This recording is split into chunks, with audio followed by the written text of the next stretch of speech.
Hello दोस्तों। एक ऐसा कहावत है कि अगर कोई औरत फिसलती है तो वह दुनिया की कोई भी मर्यादा हो वह लांघ देती है दोस्तों। कितना मजबूत दरवाज़ा है वह तोड़ देती है दोस्तों। औरत को सिर्फ उसकी ज़िंदगी में उसकी खुशी चाहिए दोस्तों, अपने जीवन की भूख चाहिए दोस्तों। चाहे वह लड़का हो या बूढ़ा मर्द हो, सिर्फ उसकी जवानी की भूख मिटनी चाहिए दोस्तों। ऐसा ही कहानी कुछ लेकर आप लोग के बीच में आया हूँ दोस्तों। आप लोग अगर मेरा चैनल पर नए हैं तो चैनल को लाइक और सब्सक्राइब जरूर करें दोस्तों। आज की सच्ची घटना में हुआ जो मैं आज बताने वाला हूं दोस्तों। आज की सच्ची घटना, एक औरत होती है जिसकी शादी हो जाती है दोस्तों, लेकिन शादी से वह खुश नहीं रहती है, अपने पति से खुश नहीं हो पाती है दोस्तों, क्योंकि उसका जो पति था वह उसे खुश नहीं कर पाता था। उसके बाद वह अकेले रहना चाहती है, अकेले रहने का फैसला करती है। जब वह अकेले रहने लगती है तो सारे मर्द उस पर टूट पड़ते हैं, उससे संबंध बनाना चाहते हैं दोस्तों, चीज़ों को फ़ायदा उठाना चाहते हैं, उनके साथ संबंध भी बनाना चाहते हैं दोस्तों। लेकिन उससे संबंध बनाने के बारे में ऐसा दौरान जिसके बारे में आप सुनेंगे तो वाकई हैरान हो जाओगे दोस्तों। आखिर ये घटना क्या है, कहाँ की है दोस्तों, मैं विस्तार से बताने वाला हूँ दोस्तों। इसलिए मेरे चैनल को लाइक एंड सब्सक्राइब जरूर करें दोस्तों। यह घटना मध्य प्रदेश जिला से निकल के आ रही है दोस्तों, जहाँ पे एक छाया नाम की लड़की रहती थी जिसकी उम्र मात्र 17 साल थी दोस्तों। उसकी शादी उसके घर वाले के बगल के ही गांव में एक व्यक्ति से करा देते हैं। जब वह लड़की उस घर में जाती है, बहू बन जाती है, तो शुरुआती दिन से काफ़ी उसके अच्छे बीत रहे थे दोस्तों। वह काफ़ी खुशी थी क्योंकि वह शादी के नए अरमान लेके एक दुल्हन के सारे अरमान उसके पूरे होते थे दोस्तों। उसका पति उसको काफ़ी खुश रखता था, ढेर सारा प्यार उसको करता था दोस्तों। सारे हंस सारी चीज़ें उनके शादी के 5 साल हो गए थे दोस्तों, और 5 साल के बीच में उनको 3 बेटे भी और 1 बेटियां हो गई थी दोस्तों। लेकिन छाया वाकई बहुत खूबसूरत थी। शुरुआती दिनों था जब ऐसा नहीं था, वह अक्सर पी के आया करता था दोस्तों। उसका पति पियंकर निकल गया था दोस्तों, उनकी बीवी की बेइज्जती करता था, उसके साथ मारपीट भी करता था दोस्तों, जिस वजह से छाया भाई क्या करती, वह घर छोड़ देती है और अपने तीनों बच्चों को लेके अपने मायके चली जाती है दोस्तों। जहाँ भी जाती उसको रख लेती, उसको वहाँ से भागते नहीं, क्योंकि जान से मारने की जब बेटी मुसीबत बन जाए हम क्या कर सकते थे दोस्तों। पड़ेगा वह माइक्रो में, वैसे ही क्या कर सकती है, दूसरों के घरों में झाड़ू पोछा का काम शुरू करती है। और वहाँ काम करने के शुरुआती उसको आए हुए अभी 2-3 महीने हुए थे। जब यहाँ मायके आ जाती है तो उसके मायके वाले भी उसे रख लेते हैं और वहाँ से भगाते नहीं हैं, क्योंकि वे जान रहे थे जब बेटी मुसीबत में है तो क्या कर सकते हैं, बेटी को रखना ही पड़ेगा। अब आई थी, अपने मायके में बोझ नहीं बनना चाहती थी, जिस वजह से क्या करती थी, दूसरे के घरों में झाड़ू पोछा थोड़ा मोड़ा काम कर लिया करती थी। वहाँ काम करना शुरू कर देती है। उसको आए अभी 2-3 महीने हुए थे। इसी बीच में उसका जो नज़र है वो बगल वाले रहने वाले एक लड़के संतोष नाम के लड़के पर पड़ता है दोस्तों। दरअसल ये जो संतोष था वह उसका पुराना प्रेमी था। शादी से पहले वे एक दूसरे से बहुत प्यार करते थे, कॉलेज में जाके एक दूसरे से भी मिलते थे दोस्तों। लेकिन इसका प्यार परवाने चढ़ने से पहले छायाबाई की शादी दूसरे से हो जाती है।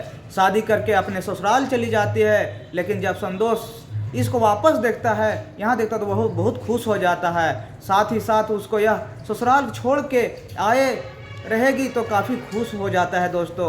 और वह जो संतोष की बीवी थी, उसकी बीवी उसको छोड़ चुकी थी दोस्तों, और छोड़ के वह मायके चली गई थी। संतोष भी काफ़ी अकेला था, इधर छाया भी अकेली थी दोस्तों। दोनों जो अकेलेपन में आपस में मिल जाता है और इन दोनों का एहसास होता है क्यों ना एक दूसरे से ही अपना प्रेम प्रसंग वापस से चालू कर दिया जाए, ज़िंदगी का जो मज़ा है वो वापस लिया जाए दोस्तों। जिसके बाद छाया बाई और संतोष जो नज़दीकियां हैं बढ़ाने लगता है, और बढ़ाने की वजह से जो लोग समय के साथ गर्लफ्रेंड बॉयफ्रेंड भी बन जाते हैं। लेकिन छाया भाई के परिवार को कुछ भी पता नहीं था जो उसकी बेटी है पीठ पीछे क्या कर रही है। गांव में मिलना काफ़ी मुश्किल था, गांव के लोग पकड़ लेते, तो जिस वजह से लोग क्या करते थे कि खेत में जाते और सुनसान जगह ढूंढते थे, सुनसान जगह जाके अपना समय बिताते थे और वहीं पर अपनी शारीरिक सुख पाते थे दोस्तों। तो संतोष था काफ़ी छाया बाई से खुश रहने लगा। माने वह सोच लिया कि मैं अपनी बीवी को हमेशा के लिए तलाक दे दूंगा, क्योंकि वैसे भी वो मेरे साथ रहती नहीं है, और छाया भाई को मैं अपनी बीवी बना लूँगा। यहाँ तक कि संतोष ये करने लगा कि भी कमा के लाता हुआ छाया भाई को दे देता। पैसों से उसको काफ़ी खुश रखा था दोस्तों, साथ ही साथ शारीरिक रूप से भी उसको खुश रखता था दोस्तों। अब छाया भाई को भी उससे मन लगने लगा था, वह भी खुश रहने लगे थे, उसको अपना भरपूर मज़ा देने लगी थी। लेकिन सिर्फ इतने ही पैसों से और इतने ही सुख से उनका मन नहीं भरने वाला था दोस्तों। वह चाह रही थी कि यही पैसे अगर मैं और आ जाए तो मज़ा आ जाएगा दोस्तों, क्योंकि छाया भाई बहुत अनजान से और बहुत खूबसूरत थी दोस्तों, जवान थी दोस्तों। उसका लड़का मुझ फिदा था दोस्तों, संतोष उस पर बहुत खर्चा करता था दोस्तों। बाकी लड़के भी उसे खर्चा करने के लिए तैयार थे दोस्तों। फिर एक दिन बहुत बढ़िया लगेगा दोस्त के साथ क्या करने लगे। गांव के जितने भी लड़के थे जो अकेले थे छाया भाई को अपना गर्लफ्रेंड बनाना चाहते थे, उसके साथ समय बिताना चाहते थे दोस्तों, उसका सुख लेना चाहते थे, वैसे लड़कों को वह अपने प्यार के जाल में फंसाने लगी, उनके संपर्क में आने लगी दोस्तों। जब वह संपर्क में आ जाता शारीरिक सुख देने लगी। जब शारीरिक सुख चलते व्यक्ति उसको पैसा देने लगे दोस्तों। सारे जो हसरतें थे अब पूरी होने लगी थी दोस्तों। लेकिन इस बात की जानकारी संतोष को हो जाती है जो उसकी गर्लफ्रेंड है।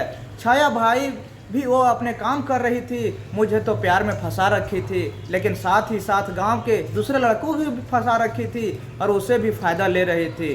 तो इस बात से वह काफ़ी दुखी हो जाता है और अपनी गर्लफ्रेंड को समझाने की कोशिश करता है कि प्लीज़ ऐसा मत करो, तुम जैसे कहोगी मैं वैसा करूँगा। संतोष कहने के लिए तैयार हो जाता है, तुमसे ज़्यादा प्यार करता हूँ और तुमसे प्यार चलते शादी करना चाहता हूँ, मैं तुम्हारा घर बसाना चाहता हूँ और तुम्हारे लिए मैं एक नया मकान भी बना लिया हूँ।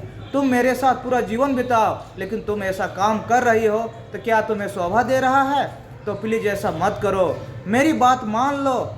जो उसकी गर्लफ्रेंड छाया माया साफ इनकार कर देती है कि ऐसा नहीं करूँगी, क्योंकि जो तुम मुझे पैसे दे रहे हो या फिर तुम्हारी जो आमदनी है उसमें मेरा खर्चा नहीं चलेगा और ना ही मैं हसरती पूरी होगी, तो मैं कर ही क्या सकती हूँ, मुझे करने दो, मुझे इच्छा है तो मुझे करने दो। संतोष उसको काफ़ी समझाने की कोशिश करता है, प्लीज़ मान जाओ, मेरी बात रख लो, लेकिन नहीं मानता है। छाया भाई एक नहीं सुनती है, अपना डिवीज़न बता देती है और तुम्हारे साथ सिर्फ संबंध बना रही हूँ, मुझे पैसे चाहती हूँ लेकिन तुम्हारे साथ जीवन बिता नहीं सकती, यह बात कह के वहाँ से चली जाती है। तो यह बात सुन के संतोष को काफ़ी दुख पहुँचता है दोस्तों। इसके बाद वे डिसीजन लेता है कि एक आखिरी फैसला लूँगा, फिर मैं उसको एक बार और समझाने की कोशिश करूँगा, उसको अपना घर भी दिखाऊँगा जो कि मैंने बनवाया है, जिसके बारे में मैंने सपना देखा है, मैं इसी घर में उसके साथ रहूँगा दोस्तों।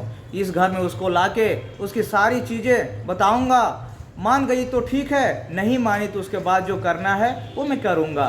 संतोष सोच लेता है, यही करता है, उसको बोलता है, फिर से बिलता है, बहलाता है, फुसलाता है, उसको वो घर ले जाता है जहाँ वो नया मकान बनवाया था। उस मकान पर उसको खड़ा करता है और वह मकान दिखाता है दोस्तों, सारे अपने प्यार की बातें बताता है, उसको पुराना प्यार याद दिलाता है, सारी चीज़ें कर लेता है। लेकिन फिर भी छाया मानने को तैयार नहीं थी। वह कह रही थी कि नहीं, मुझे तुम्हारे साथ शादी नहीं चाहती हूँ, नहीं तुम्हारे साथ रह सकती हूँ। उसके बाद संतोष काफ़ी गुस्सा आता है, इतना गुस्सा आता है कि उसका गुस्सा सातवें आसमान पर चढ़ जाता है दोस्तों। इसके बाद उसी समय उसका गला दबा देता है दोस्तों, गला दबाकर उसकी जान ले लेता है। उसके घर के पीछे एक अंडरग्राउंड टंकी बना रहा था, उसी के लिए खुदाई कर देता है और उस गड्ढे को खुदवाता है दोस्तों। सोचा कि अगर वह मानेगी तो ठीक है, नहीं तो इसी में हत्या करके गड्ढे में उसको गाड़ दूंगा और किसी को कुछ नहीं पता चलेगा। तो वहीं करता है कि बॉडी लेता है, उस गड्ढे में डाल देता है दोस्तों। डालने के बाद उस गड्ढे का ढक्कन ढक देता है। जब वह छाया घर पे नहीं मिलती है तो उसके परिवार वाले काफ़ी हैरान हो जाते हैं, उसको ढूंढने लगते हैं, पुलिस में भी खबर देते हैं। लेकिन पुलिस इतनी सख्ती से काम नहीं करती है, कार्रवाई नहीं करती है। लेकिन जैसे जैसे समय बीतता गया और करीब 1 महीना जब हो जाता है, उस जगह से, उस इलाके से बदबू ज़्यादा फैलने लगती है। तो उस जगह से खोदा जाता है। जब उस जगह पर मिट्टी हटाया जाता है तो वहाँ से उसकी बॉडी मिलती है और जो कंकालों में बदल चुका था दोस्तों। मामले की जांच पड़ताल होती है तो फिर धीरे धीरे संतोष को भी पकड़ आती है, क्योंकि सभी को पता था कि छाया भाई को अवैध संबंध है, वह संतोष से चल रहा है और वह ज़मीन है जो घर संतोष का है, जिससे बाद संतोष ने को गिरफ्तार कर लेता है दोस्तों। गिरफ्तार करके जब सख्ती से पूछताछ किया जाता है तो संतोष सारे गुनाहों को कबूल लेता है कि हाँ, मैंने अपनी प्रेमिका का जान लिया है। इस वजह से दोस्तों, जैसे कि आपने पूरी कहानी सुना कि आपका बुरा लग रहा होगा संतोष के लिए। संतोष सच्चा प्यार किया करता था, लेकिन छाया भाई उसे धोखा देती है, अंधेरे में रखा और वो कई लड़कों से संबंध बनाती है। उस अंधेरे में रखा, उसका फ़ायदा उठाया, पैसे लिया, जब से उसका फ़ायदा उठा लेती और गैर मर्दों के साथ संबंध बनाती। मेरा आपसे सिर्फ यही कहना है कि अगर आप संतोष है, संतोष जैसा आपका बिहेवियर है, या संतोष जैसा पागलों की तरह किसी छाया भाई से प्यार करते हैं, तो प्लीज़ ऐसा नहीं करें। औरतों से दूर रहिए, अपने प्यार को पहचानिए। अपने प्यार जो पार्टनर है, गर्लफ्रेंड है या वाइफ है, कोई भी इससे अच्छे से पहचानिए, उसके चरित्र को पहचानिए, उसके बाद ही उससे प्यार कीजिए। बाद ही दोस्तों अपना दिल और दिमाग उसको दीजिए, क्योंकि अगर ऐसे औरतों से आप प्यार कर लेंगे तो वाकई में बहुत ज़्यादा बेकार होने वाली है, ख़राब होने वाली है, बहुत ज़्यादा परेशानी आने वाली है दोस्तों। इस घटना में जो भी आप लोगों को सीख मिलती है दोस्तों, कमेंट करके ज़रूर बताइएगा दोस्तों। क्या संतोष ने वो लड़की से ज़्यादा प्यार करके अच्छा कर रहा था, या संतोष जिस तरह से प्यार करता था दोस्तों, क्या प्यार में ऐसा मोहब्बत होना जायज़ है? क्या छाया भाई ने उसे इस तरह से धोखा दिया? क्या छाया भाई के लिए आप लोग क्या कहना चाहते हैं दोस्तों? अगर आप लोग मेरे चैनल पर नए हैं दोस्तों, तो एक ही रिक्वेस्ट है, चैनल को लाइक एंड सब्सक्राइब जरूर करें दोस्तों। फिर मिलते हैं अगले वीडियो में, तब तक के लिए नमस्कार।